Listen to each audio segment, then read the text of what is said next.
Now when the 9th house lord goes into the 12th house, that means the 9th house lord of the Navamsa itself, of the D9 chart, goes into the 12th house of the D9 chart of the Navamsa. Now how many houses has the 9th house lord gone away from itself? 4 houses away. So on paper this is a very, very strong placement. A house lord has gone 4 from itself into a Kendra from itself. Very, very strong potency. However, what is the house lord? 9th house. Higher learning, experiential learning, gaining from high experiences. What kind of higher qualifications you have got, what kind of higher experiential learning you are able to use, willing to apply. 4th from itself means you can make a lot of assets, but where it has gone into the 12th house. So your biggest asset can be you are able to get more spiritual gains rather than worldly gains. So this can be slightly tricky placement.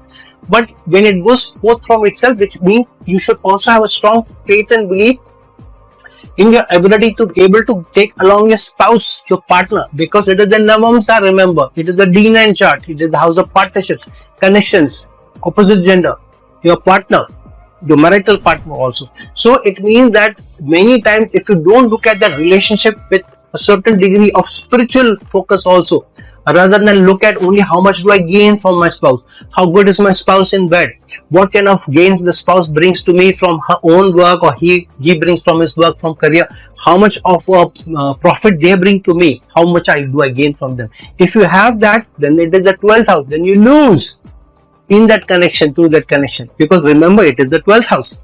So you lose the assets of the 4th house. What is the 4th house? 4th house is not only your physical assets, but also it is your peace, your tranquility, your happiness, your satisfaction. So if you are not spiritual in your approach, in your relations, whichever relationship it is, then you lose. If you're more spiritual in your approach, you're looking at, okay, this association of mine, is it good for both of us? Is it bringing harmony? Is it bringing love, affection, peace, tranquility, satisfaction?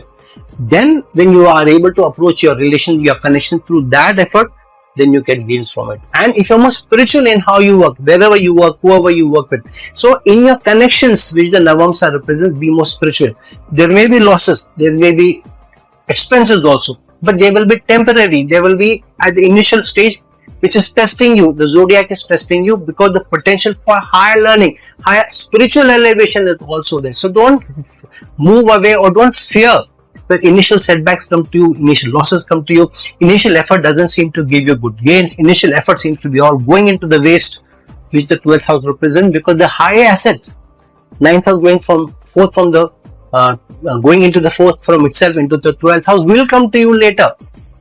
So the peace, the tranquility, the high spiritual elevation will also be coming to you. Even moksha may be given to you if the strong faith and belief is there, and you're always sticking close to your spiritual gurus, you're reaching out to your gurus, you're gaining information from. Gurus don't only mean from an ashrama or a spiritual guru. It also means that how you're able to look at even the bosses that you work with or your teachers with a more spiritual angle. Then let me get as much information from them, but I'm going to use this for larger gains to be able to more gain the peace, the tranquility, rather than chase assets. Then the assets are also given to you. The waste and expenses also kept away from you. This is also a placement where you travel long distance and then you go and settle in foreign lands. You work in MNCs, you work in armed forces, you work with foreign clients, you have some foreign work. You may be working in charity institutions also. However, there will always be a promise, a higher potential of spiritual elevation, spiritual ascension also given to you, maybe even of moksha. However, this also calls for that your approach to life should also be giving back, leaving a strong legacy behind. So always think, what kind of legacy will I be leaving when I'm no more? What am I giving back to society? So something which will remain, something which will go on long after that you are gone. So keep that focus.